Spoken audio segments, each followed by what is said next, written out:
हर हर महादेव भक्तों, जैसा कि आप सभी जानते हैं सावन का पवित्र महीना शुरू हो चुका है और सावन के पावन महीने में हम आपके लिए लेकर आए हैं शिव पुराण की कथाएं। भक्तों, यदि आप भी शिव पुराण कथा का आनंद लेना चाहते हैं और उसका रसपान करना चाहते हैं तो आप हमारे चैनल को अवश्य सब्सक्राइब कर लें, जिससे सावन के पवित्र महीने में शिव पुराण की कथाएं सुनने से भगवान शिव की कृपा आप पर और आपके परिवार पर हमेशा बनी रहे। भक्तों, आज सावन का तीसरा दिन है और हम आपके लिए कथाएं सावन के पहले दिन से ही लेकर आ रहे हैं। अगर आपको शिव पुराण की कथाएं सुननी हैं तो आप हमारे चैनल पर जाकर सुन सकते हैं। शिव पुराण की कथा कहने या सुनने से भगवान शिव जी की अपार कृपा बरसती है। आपके परिवार में सुख, शांति और समृद्धि आती है। भगवान शिव और माता पार्वती का आशीर्वाद हमेशा आप पर बना रहता है। इसी भक्तों, आप सावन के महीने में शिव पुराण की कथाएं अवश्य सुनें। अगर आप सुबह में नहीं सुन पाते हैं तो दिन में या रात में किसी भी समय आप इस कथा का रसपान कर सकते हैं। इससे आपके जीवन में सुख, शांति और समृद्धि आएगी और भोले बाबा का आशीर्वाद सदा आप पर बना रहेगा। तो आइए भक्तों, देर न करते हुए शिव पुराण की कथा प्रारंभ करते हैं।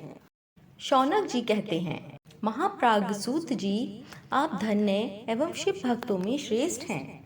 हम पर कृपा कर हमें कल्याण में शिव पुराण के श्रवण की विधि बताइए, जिससे सभी श्रोताओं को संपूर्ण उत्तम फल की प्राप्ति हो।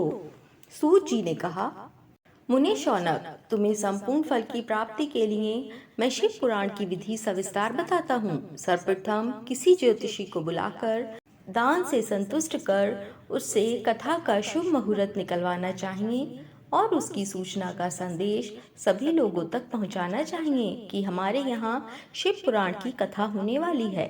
अपने कल्याण की इच्छा रखने वालों को इसे सुनने के लिए अवश्य पधारना चाहिए। देश देश में जो भी भगवान शिव के भक्त हों तथा शिव कथा के कीर्तन और श्रवण के उत्सुक हों, उन सभी को आनंद पूर्वक बुलाना चाहिए। उन सभी को आदर पूर्वक बुलाना चाहिए और उनका आदर सत्कार करना चाहिए। शिव पुराण सुनने के लिए मंदिर, तीर्थ, वन प्रांत अथवा घर में ही उत्तम स्थान का निर्माण करना चाहिए। केले के खंभों से सुशोभित कथा मंडप तैयार कराएं। उसे सब ओर से फल, पुष्प, सुंदर चढ़ावे से अलंकृत करना चाहिए। चारों कोनों पर ध्वज लगाकर उसे विभिन्न सामग्री से सुशोभित करें। भगवान शंकर के लिए भक्ति पूर्वक दिव्य आसन का निर्माण करना चाहिए तथा कथावाचक के लिए भी दिव्य आसन का निर्माण करना चाहिए। नियम पूर्वक कथा सुनने वालों के लिए भी सुयोग्य आसन की व्यवस्था करें तथा अन्य लोगों के बैठने की भी व्यवस्था करें।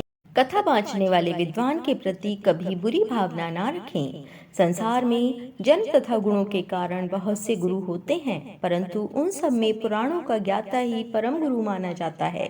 पुराण वेत्ता पवित्र, शांत, साधु, ईर्ष्या पर विजय प्राप्त करने वाला और दयालु होना चाहिए।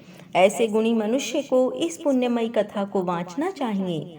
सूर्योदय से 3:30 पहर तक इसे वांचने का उपयुक्त समय है।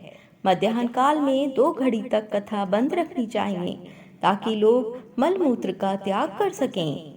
जिस दिन से कथा शुरू हो रही है उससे एक दिन पहले व्रत ग्रहण करें। कथा के दिनों में प्रातः काल का नित्य कर्म संक्षेप में कर लेना चाहिए। वक्ता के पास उसकी सहायता हेतु एक विद्वान व्यक्ति को बैठाना चाहिए, जो कि सब प्रकार के संशयों को दूर कर लोगों को समझाने में कुशल हो। कथा में आने वाले विघ्नों को दूर करने के लिए सर्वप्रथम गणेश जी का पूजन करना चाहिए। भगवान शिव व शिव पुराण की भक्ति भाव से पूजा करें। तत्पश्चात श्रोता तन मन से शुद्ध होकर आदर पूर्वक शिव पुराण की कथा सुने।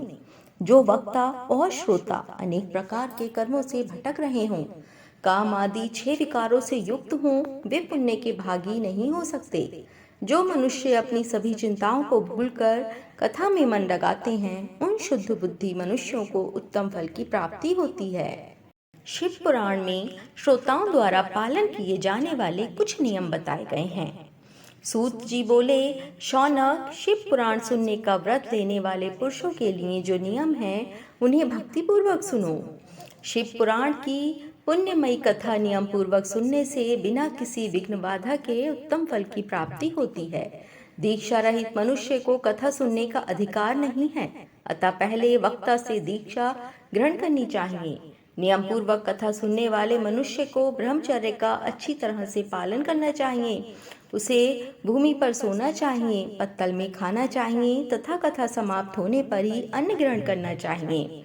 समर्थ मनुष्य को शुद्ध भाव से शिव पुराण की कथा की समाप्ति तक उपवास रखना चाहिए और एक ही बार भोजन करना चाहिए। गरिष्ठ अन्न, दाल, जल, अन्न, सेम, मसूर तथा बासी अन्न नहीं खाना चाहिए। जिसने कथा का व्रत ले रखा हो उसे प्याज, लहसुन, हींग, गाजर, मादक वस्तु तथा आमिष कही जाने वाली वस्तुओं को त्याग देना चाहिए। ऐसा मनुष्य प्रतिदिन सत्य, शौच, दया, मौन, सरलता, विनय तथा हार्दिक उदारता आदि सद्गुणों को अपनाए तथा साधु संतों की निंदा का त्याग कर नियम पूर्वक कथा सुने। सकाम मनुष्य इस कथा के प्रभाव से अपनी अभिष्ट कामना को प्राप्त करता है और निष्काम मोक्ष प्राप्त करता है। सभी स्त्री पुरुषों को विधि विधान से शिव पुराण की उत्तम कथा को सुनना चाहिए। महर्षि, शिव पुराण की समाप्ति पर श्रोताओं को भक्ति पूर्वक भगवान शिव की पूजा की तरह पुराण पुस्तक की पूजा भी करनी चाहिए तथा इसके पश्चात विधि पूर्वक वक्ता का भी पूजन करना चाहिए। पुस्तक को रखने के लिए नया और सुंदर बस्ता बनाएं। पुस्तक व वक्ता की पूजा के उपरांत वक्ता की सहायता हेतु बुलाए गए पंडित का भी सत्कार करना चाहिए। कथा में पधारे हुए ब्राह्मणों को भी अन्न धन का दान दें। गीत, वाद और नृत्य से उत्सव को महान बनाएं। विरक्त मनुष्य को कथा समाप्ति पर गीता का पाठ करना चाहिए तथा ग्रस्त को श्रवण कर्म की शांति हेतु होम करना चाहिए। होम रुद्र संहिता के श्लोकों द्वारा अथवा गायत्री मंत्र के द्वारा करें। यदि हवन करने में असमर्थ हों तो भक्ति पूर्वक शिव सहस्त्र नाम का पाठ करें। कथा श्रवण संबंधी व्रत की पूर्णता के लिए शहद से बनी खीर का भोजन 11 ब्राह्मणों को कराकर उन्हें दक्षिणा दें। समृद्ध मनुष्य 3 तोले सोने का एक सुंदर सिंहासन बनाए और उसके ऊपर लिखी अथवा लिखाई हुई शिव पुराण की लिखी पोथी विधि पूर्वक स्थापित करें तथा पूजा करके दक्षिणा चढ़ाएं। फिर आचार्य का वस्त्र, आभूषण एवं गंध से भोजन करके दक्षिणा सहित वह पुस्तक उन्हें भेंट कर दें। शौनक, इस पुराण के दान के प्रभाव से भगवान शिव का अनुग्रह पाकर मनुष्य भव बंधन से मुक्त हो जाता है। शिव पुराण को विधि पूर्वक संपन्न करने पर ये संपूर्ण फल देता है तथा भोग और मोक्ष प्रदान करता है। मुने, शिव पुराण का सारा महात्म्य जो संपूर्ण फल देने वाला है मैंने तुम्हें सुना दिया है। अब आप और क्या सुनना चाहते हो? श्रीमान, शिव पुराण सभी पुराणों के माथे का तिलक है। जो मनुष्य सदा भगवान शिव का ध्यान करते हैं, जिनकी वाणी शिव के गुणों की स्तुति करती है और जिनके दोनों कान उनकी कथा सुनते हैं, उनका जीवन सफल हो जाता है। वे संसार सागर से पार हो जाते हैं। ऐसे लोग इहलोक और परलोक में सदा सुखी रहते हैं। भगवान शिव के सच्चिदानंदमय स्वरूप का स्पर्श पाकर ही समस्त प्रकार के कष्टों का निवारण हो जाता है। उनकी महिमा जगत के बाहर और भीतर दोनों जगह विद्यमान है। उन अनंत आनंद रूप परम शिव की मैं शरण लेता हूँ। भक्तों, अगर आपको हमारी वीडियो अच्छी लगी हो तो चैनल को अवश्य सब्सक्राइब करें और आपका एक लाइक हमें मोटिवेशन देता है।